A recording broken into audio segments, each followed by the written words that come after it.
Do you ever get an earworm?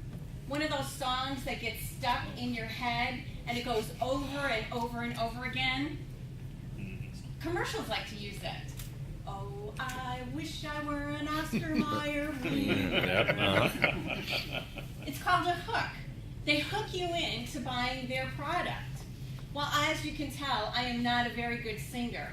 And so I always get hooked into these phrases or these melodies because they're simple and they're repetitive. And so when my kids were younger, I got hooked into one of their songs, and I'd be singing it, humming it. And one of my kids said to me, Mom, do you know what you're singing? Had no idea. Never listened to the words. I just go along. So I decided to look up the lyrics. And wouldn't you know, it's about prostitution, drug dealers, and making money. And so I decided to stop singing that song.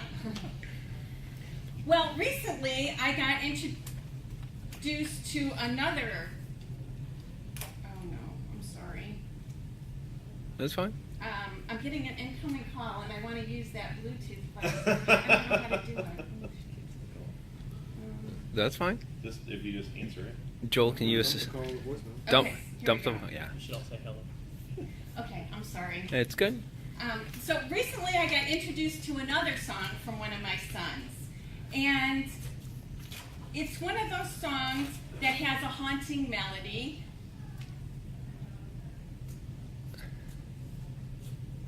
And, there we go. And It was haunting. And it has a haunting melody, and the phrase to it is, now we possess you. And so I'd be walking around the house, now we possess you, now we possess you, now we possess you. And remembering back to the prostitution and the drug dealers, I thought, you know what, I better look up what exactly I'm singing about.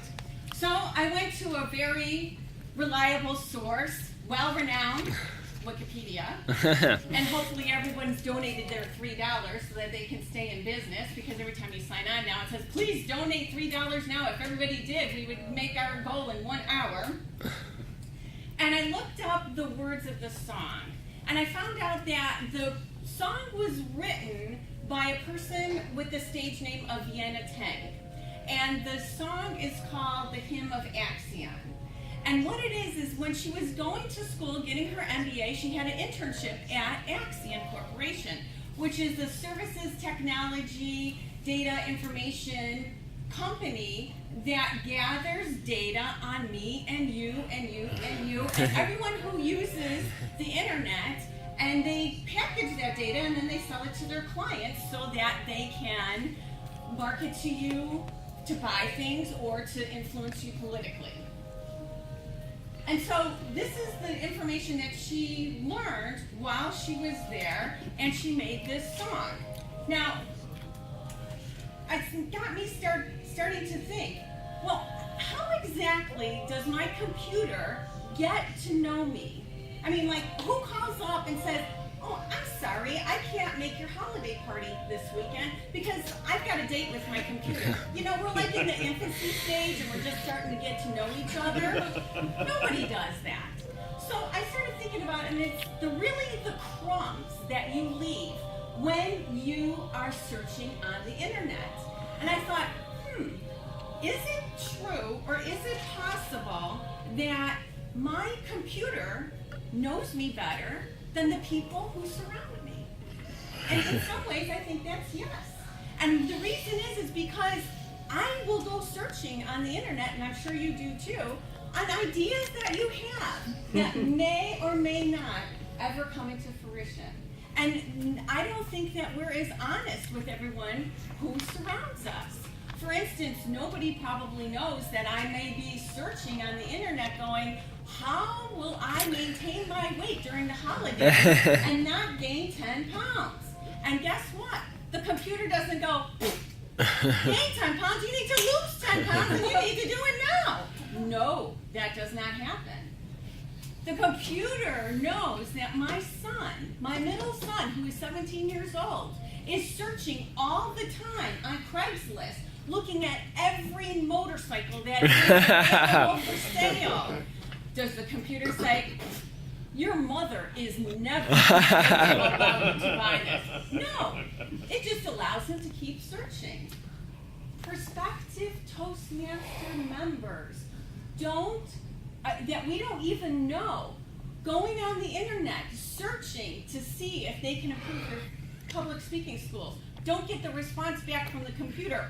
You will never be able to give a speech in front of everybody. No, it does not happen. So what can we learn from this? Well, I think that in our human relationships, we need to be mindful of the crumbs that we are leaving behind. And lucky for all of us, this is the best time of year to do it. Why? We have holiday parties. We have all these gatherings, luncheons, New Year's. Everybody is always getting together. Now, last week, my middle son was very sick. Had a 104.3 fever. As a matter of fact, last Thursday, I had to take him to the doctor, got 2 huge shots in his butt before I got here. That's why I was a few minutes late. And I took that opportunity because, with one person that's sick in the household, a lot of people get sick in the household.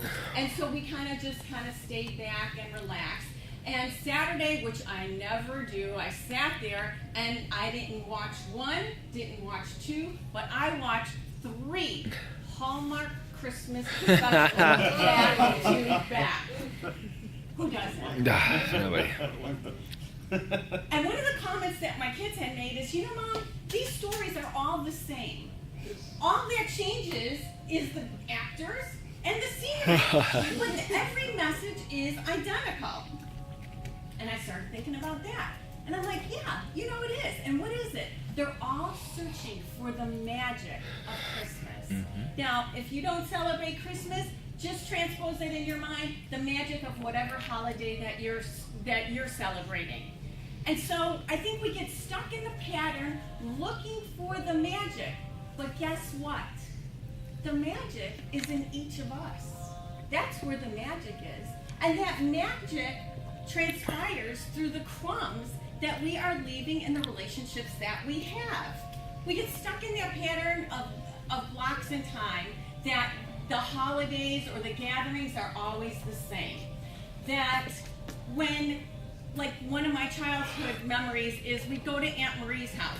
It would be all the same. She'd be in the kitchen. She wouldn't allow anyone else in the kitchen. We'd have to sit in the family room, and then she would present her food, 2 meats, 2 vegetables, always cold mashed potatoes, and then she would disappear to the kitchen all the time. And that's kind of like the pattern that a lot of people get into. It's always the same, and I don't need to make an effort at these holidays. But then, things change. For a lot of you, you know that in June, my dad was killed in a car accident. And totally unexpected. This will be a different Christmas for me. Mm-hmm. It will be the first Christmas that I have without any parents. And my mom has been dead for 10 years. And somehow you get used to it. But when your second parent dies, I believe your life totally changes because you have no parents anymore. I was cleaning the shelf at home and I came across this box. And this is a box that I received 20 years ago. Wow. And I know that by the tag that's on here. My mom had gone to a special needs craft show, and she had purchased this gift for me. And luckily, I remember when she gave it to me, I thought, well, that's nice. And I put it in a drawer. So why is that lucky? It's lucky because now having teenagers, I understand that frame of mind.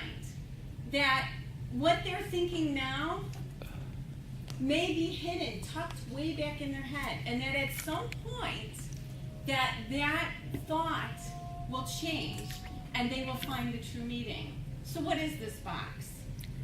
It's got the Christmas tag on it. Mm-hmm. And I'll read you the inscription that is on the back of it. It says, "This is a very special gift that you can never see. The reason it's so special is it's just for you from me. Whenever you are lonely or even feeling blue, You only have to hold this gift and know I think of you. You never can unwrap it. Please leave the ribbon tied. Just hold the box close to your heart. It's filled with love inside. Now, when I found this and I read this, I took the box and I put it next to my heart. Kind of corny, but it made me feel better. It's a little crumb that was left for me, and luckily for me, I threw it in a drawer. And luckily for me, I found it at this time. And so it warms my heart to know that crumbs have been left behind for me all this time. So what I propose to you is when you push back after your holiday gatherings and your belly is full and you're wondering, gosh, can I eat another cookie? You look at the table and you see the crumbs from the cookies, from the bread, from the pies, and you think to yourself, what crumbs have I left here from myself?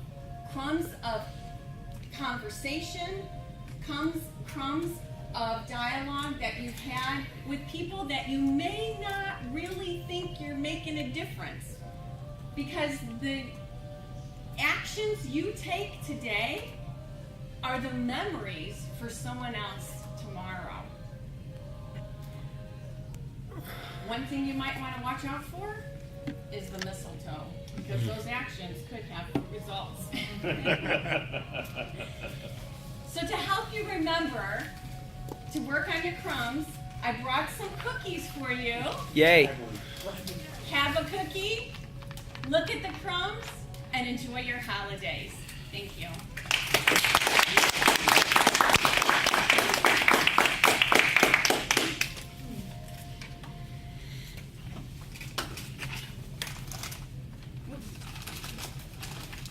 Thank you, sir.